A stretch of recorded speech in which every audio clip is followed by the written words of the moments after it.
శక్తిమంతుడు, న్యాయకారి, దయాళువు, అజన్ముడు, అనాది, అనంతుడు, నిర్వికారుడు, అనుపముడు, సర్వాధారుడు, సర్వేశ్వరుడు, సర్వాంతర్యామి, అజరుడు, అమరుడు, అభయుడు, నిత్యుడు, పవిత్రుడు, సృష్టికర్త.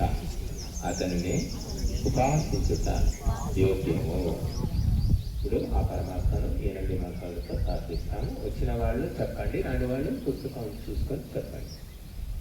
ఓం విశ్వాని దేవ సవితర్దురితాని పరాసువ యద్భద్రం తన్న ఆసువ.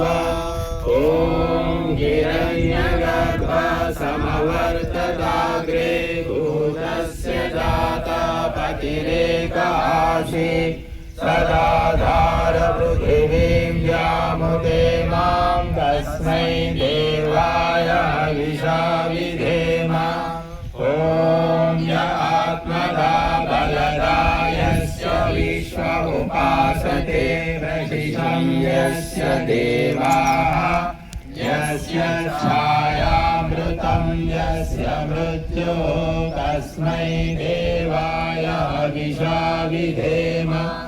ఓం య ప్రాణతో నిమిషతో మహిత్వైకైద్రాజా జగతో బభూవ యైషేయస్య విపదశ్చ దుష్పదా తస్మై దేవాయ హవిషా విధేమ.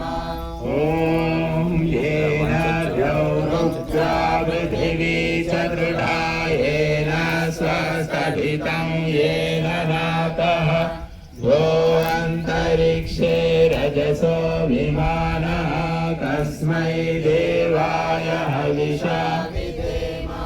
ॐ प्रजापतेन त्वदेतान्यन्यो विश्वा जातानि परिता बभूव यत्कामास्ते जुमस्तन्नो अस्तु वयं स्याम पतयोरयीणाम्.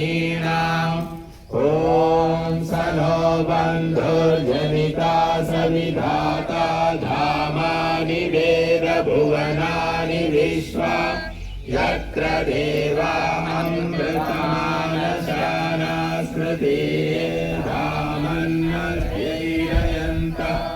ॐ अग्नेनय सुपधाराये अस्मान् विश्वानि देववयुनानि योऽध्यस्मज्जुरानमेनो भूयिष्ठान्ते नमोक्तिं विधेम. इति स्तुति प्रार्थना उपासना मंत्राः.